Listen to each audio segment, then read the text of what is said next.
Mais um exemplo, então, pessoal, de aplicação da lei de Gauss para vocês, tá? Nesse caso, a gente vai aplicar a lei de Gauss para a simetria cilíndrica, tá? Antes da gente fazer isso, eu gostaria que vocês fizessem um exercício, tá? Um exercício proposto aqui para vocês, que geralmente, quando a gente faz aula presencial, é um exercício que eu sempre peço em prova, então eu aviso o pessoal que eu vou pedir em prova e geralmente eu não faço em classe. Que é o seguinte, eu tenho uma linha de cargas, tá? Então é uma linha de cargas, um fio, por exemplo, tá? Em que eu consigo definir uma densidade linear de cargas, ou seja, uma quantidade de cargas por metro aqui, por unidade de comprimento, tá? E eu quero que vocês calculem para mim o campo devido a essa linha de cargas num determinado ponto P, tá? Então, o primeiro exercício que eu quero que vocês façam, até antes de vocês terminarem de assistir esse exemplo, é vocês tentarem calcular o campo, tá? Num ponto P devido a uma linha de cargas, tá? E eu quero que vocês façam isso usando a lei de Coulomb, tá? Então vocês devem ser capazes de pegar lá a lei de Coulomb, né? O dE, né? Se vocês preferirem assim, né? É 1 sobre 4π ε0, né? dq sobre r quadrado, né? Dessa forma escrita a lei de Coulomb. E a partir da lei de Coulomb, eu gostaria que vocês calculassem o campo num ponto P, tá?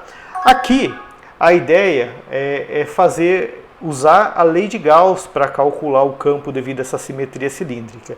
Então, o que a gente vai fazer? Eu não tenho uma linha de cargas, eu vou pensar, então, aqui, uma determinada superfície que, por simetria, facilite os meus cálculos, tá?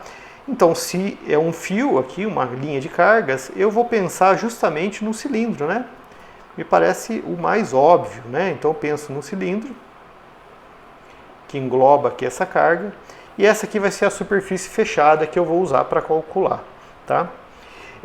Vou ter que fazer algumas definições geométricas, então a distância do centro da linha de cargas aqui até essa parte do cilindro, né? Então o raio, na verdade, do cilindro vai ser R, tá? R minúsculo. Eu vou determinar que esse cilindro tem uma altura H, tá? Tudo bem? Altura H.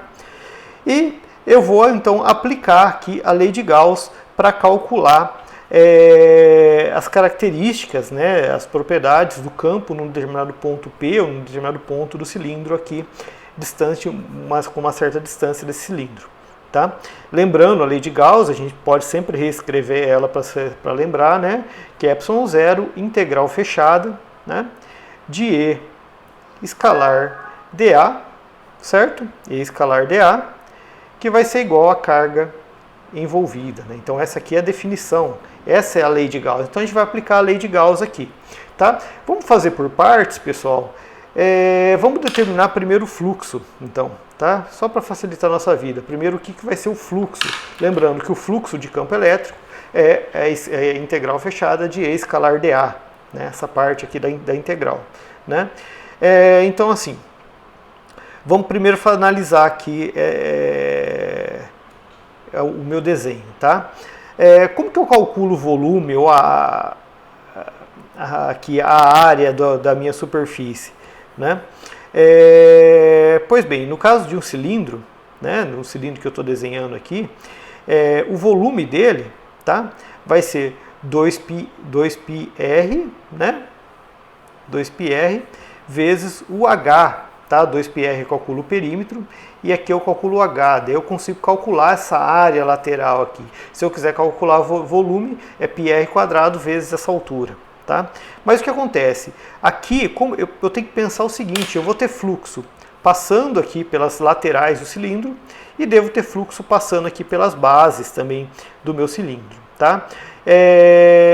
Eu primeiro vou tentar calcular pela lateral aqui, tá? Então, o fluxo de linhas de campo que passam pela lateral, né? Então, naturalmente, é sempre a mesma ideia, eu venho aqui, pego um pedacinho desse cilindro, tá? Que tem um vetor dA que é perpendicular a ele e vou saber que tem linhas de campo passando aqui, tá? Em volta desse cilindro todo, tá bem, gente? Então, o que acontece? Quem vai ser esse fluxo aí que eu estou calculando?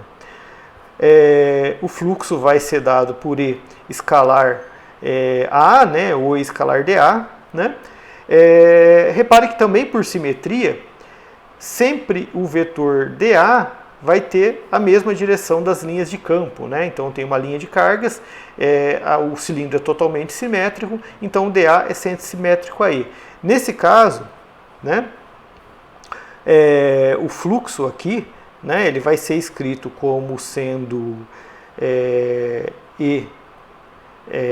A cosseno de θ, né, E escalar A, E A cosseno de θ. Né? O campo vai ser o campo total que atravessa essa superfície. A área lateral é 2πr, equação para o perímetro aqui, vezes o h, que é a altura. Tá? Então, 2πr esse perímetro vezes o h, a altura, eu calculo a área. E o cosseno aqui é do ângulo θ que dA faz com E. Como eles têm a mesma direção, né, por questões de simetria, vai ser cosseno de zero. Tá? Então eu chego que a minha equação para o fluxo aqui vai ser E 2πr vezes h. Tá? Cosseno de zero é igual a 1. Tá bem? Então eu cheguei na equação para o fluxo aqui, essa parte da equação. Né? Muito bem, pessoal. Quem que é a carga envolvida? Pera um pouquinho, vamos só conversar aqui. Vocês podem perguntar, e as linhas de campo que atravessam nessa direção, né, nas bases do cilindro? Tá? Então vamos pegar um dA aqui, tá? Um pedacinho de área, dA aqui, tá ok?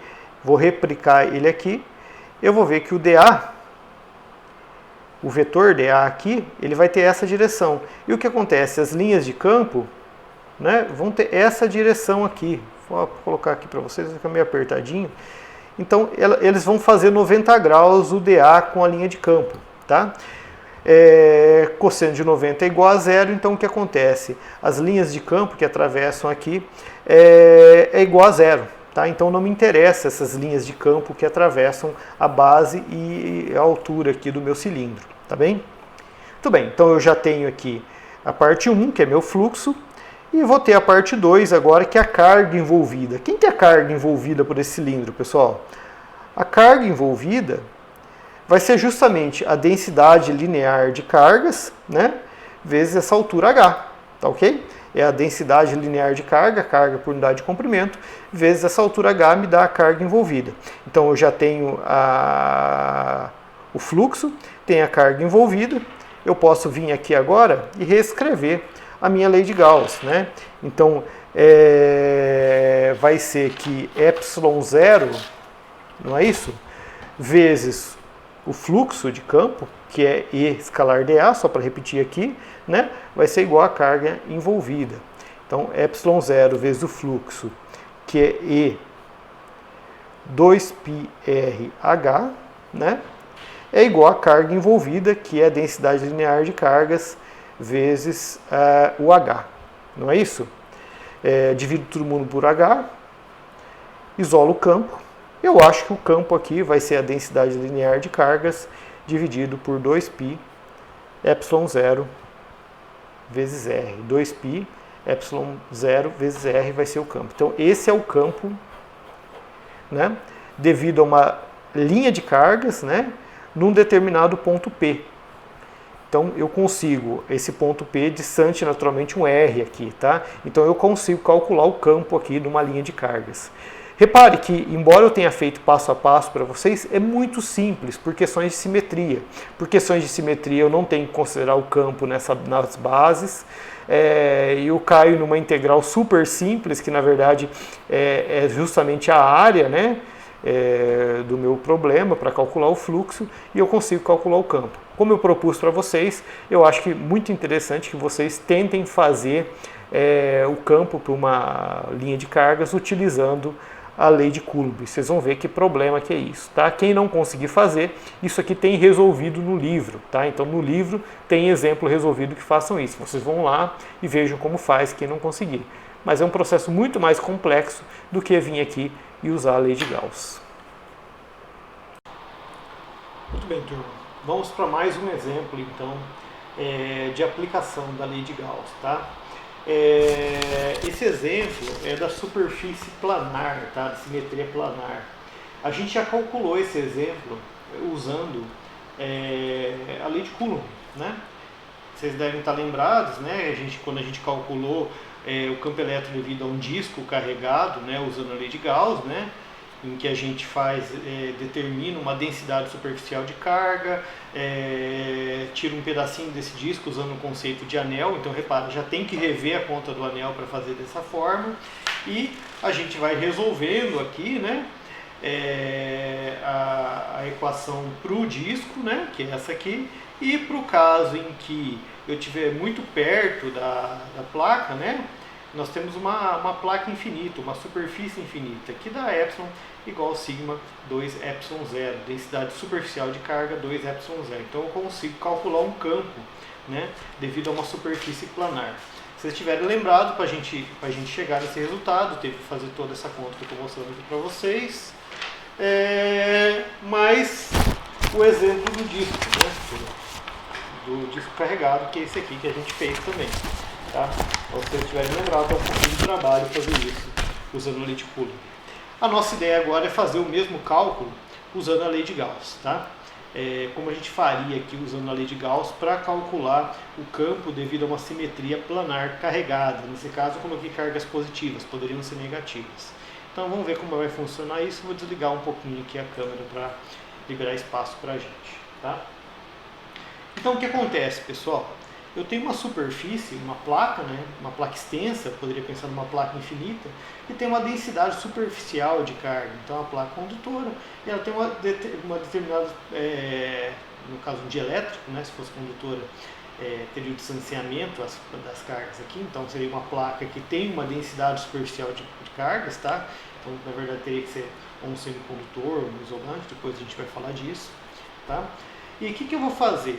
Eu vou ter que pensar uma superfície gaussiana em que eu possa englobar, né, o fluxo de linhas de campo passando por uma superfície fechada, como diz a lei de Gauss, né? Só lembrando, a gente não cansa de reescrever.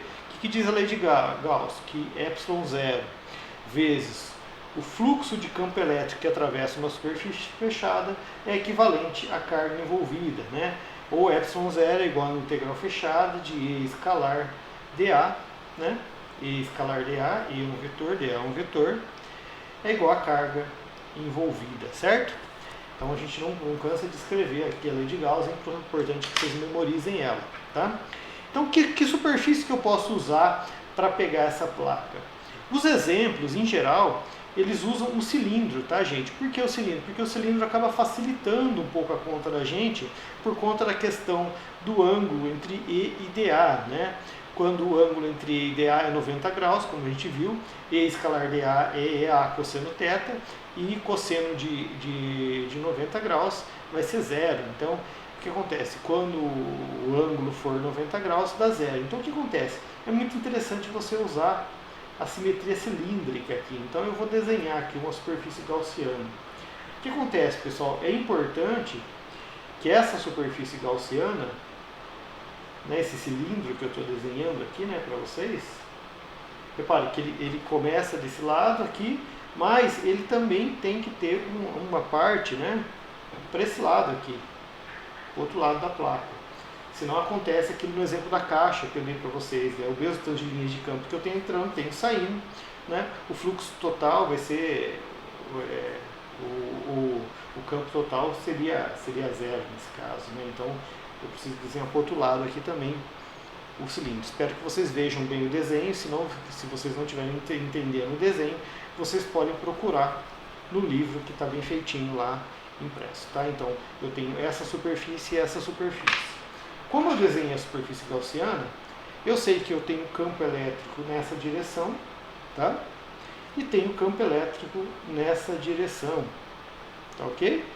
Aqui nas faces, né? Então tem dos dois lados, nas faces aqui da minha superfície gaussiana, no meu cilindro. Eu também posso aproveitar aqui e colocar o vetor dA, né? Aqui o vetor dA, o que acontece? Ele também tem a mesma direção do vetor campo elétrico, né? Ele faz 90 graus com a superfície, né? Que eu estou trabalhando, e faz 90 graus com o campo. Repare, como é uma placa infinita, linhas de campo estão saindo dela, estão nessa direção como eu desenhei o campo. E o que acontece nessa parede aqui? Nessa parede aqui, bom, eu tenho o campo E nessa direção, né? Mais o vetor dA, né? Tá? Faz 90 graus com ele, faz sempre 90 graus com o cilindro, não importa em que direção, certo? E nesse caso, o campo escalar EDA vai ficar EDA cosseno de θ, então zero a equação. Então, não me importa as linhas de campo que atravessam nessa direção aqui, por simetria eu elimino esse problema, né? Então, o que acontece? Eu posso agora reescrever aqui a minha equação e pensar um pouco nela, né? Então, assim, quem que vai ser integral de EDA, esse fluxo, né? EDA tem a mesma direção, tá? Tem a mesma direção aqui. Então, isso aqui vai ficar EDA cosseno de θ, cosseno de 0 é 1. Então, fica ε0, vamos escrever aqui então, a gente está calculando o fluxo, né? Então, esse fluxo vai ser quem? Integral de E escalar dA, tá? Então, essa integral fechada aqui vai ser, como eles têm a mesma direção, está muito bem estabelecido, né? Aqui vai ficar E integral de dA, tá? Que é simplesmente E vezes a área aqui, ok? Campo vezes a área aqui, a área dessa face aqui, dessa superfície que eu peguei. Poderia ser outra área, poderia ser em vez de πr quadrado, ter uma área, poderia ser uma área de um quadrado aqui, como vocês preferirem, tá? Então o que acontece? Eu já tenho o fluxo, tá? O fluxo para uma área, tem duas. Então como que eu vou reescrever essa equação? ε0, aqui voltando na lei de Gauss, tá ok? Que multiplica campo vezes a área de uma face, mais o campo vezes a área de outra face, né? São duas faces aqui, né? É igual a carga envolvida. O que é essa carga envolvida, pessoal? Essa carga envolvida vai ser a carga envolvida pela superfície gaussiana, tá? Que vai ser a densidade superficial de carga, que é uma unidade de carga por unidade de área, né? Vezes a área aqui, tá? Então eu posso escrever que isso aqui é ε0, que multiplica 2EA, que é igual a carga envolvida, que é a densidade superficial de carga, que é carga dividido por unidade de área, vezes a área, tá? Divido tudo isso aqui por A, isolo o campo e chego que o campo aqui vai ser a densidade superficial de cargas, né? Dividido por 2ε0. Então vocês reparem que o resultado é exatamente, né, o mesmo que a gente chegou usando a lei de Gauss, né? Naturalmente, pessoal, de uma maneira muito simples, né? Reparem que a gente chega ao mesmo resultado, tá? Usando a lei de Coulomb e a lei de Gauss, só que agora de forma muito mais simples e muito mais direta, tá? E por fim, pessoal, o último exemplo que eu gostaria aqui de discutir com vocês, tá? Diz respeito à lei de Gauss aplicada à simetria esférica, tá bem, pessoal? Que também é bem interessante e traz algumas informações importantes que nos dão, que pode ser dado pela lei de Gauss. Bom, a gente começa com uma esfera carregada, tá? No caso, uma casca. Vamos imaginar uma casca esférica, tá? E vamos imaginar que ela é condutora, tá? Para a gente começar a discutir.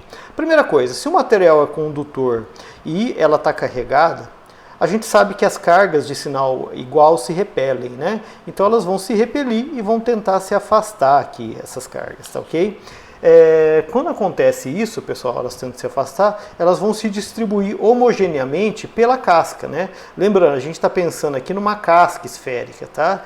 Uma casca esférica. Então o que acontece? Uma casca esférica condutora vão ter cargas distribuídas uniformemente na sua superfície, tá? Se fosse uma outra simetria, por exemplo, uma superfície com bicos, por exemplo, a condutora, a carga ia tentar ficar o mais distante possível uma da outra. Então elas iam se localizar nas pontas dessa superfície, tá? Mas não é disso que a gente está tratando, a gente está tratando da simetria esférica. Então o que acontece? Como que fica a lei de Gauss aqui nesse caso? O primeiro caso que a gente pode pensar é quando eu penso minha superfície gaussiana em volta dessa superfície carregada, né? Minha superfície fechada. Então agora eu fiz uma superfície em volta e vou estudar o campo elétrico E, tá? cada pedacinho dessa superfície gaussiana em relação, né, a um vetor dA, né, a uma área, determinada área aqui. Vocês podem ver que, até por simetria, quando eu trato a minha superfície dessa maneira, ela vai ter a mesma simetria, o mesmo comportamento da partícula carregada. Tá? Então, nesse caso, né, e no caso de superfície, vamos chamar S e vamos chamar essa superfície de S, vamos chamar de R', tá? O raio do centro até a superfície e R', tá? O raio do centro até a minha casca esférica, tá? Para a gente poder dar a nomenclatura. Então, para R maior que R, tá? Maior que R, na verdade é maior ou ligeiramente maior, pode ser até igual aqui, tá? Nesse caso, então o campo aqui, ele vai ser dado como se fosse uma carga pontual, tá? 4πε0 Q sobre R quadrado. Então ele vai se comportar aqui como uma carga pontual. O outro caso que a gente pode pensar, tá? Volto aqui minha superfície, minha esfera carregada, tá? Condutora, e a gente vai colocar a superfície gaussiana dentro aqui agora, tá? Dentro dela. Então, nesse caso, eu vou fazer a mesma coisa, vou chamar de R' a distância do centro até a superfície gaussiana, repara aqui a superfície gaussiana, tá? E R' o raio do centro até a minha esfera carregada. Nesse caso, então, o R' ele é menor, né? Menor ou igual, né? Na verdade menor, não pode ser igual, porque eu coloquei igual lá em cima.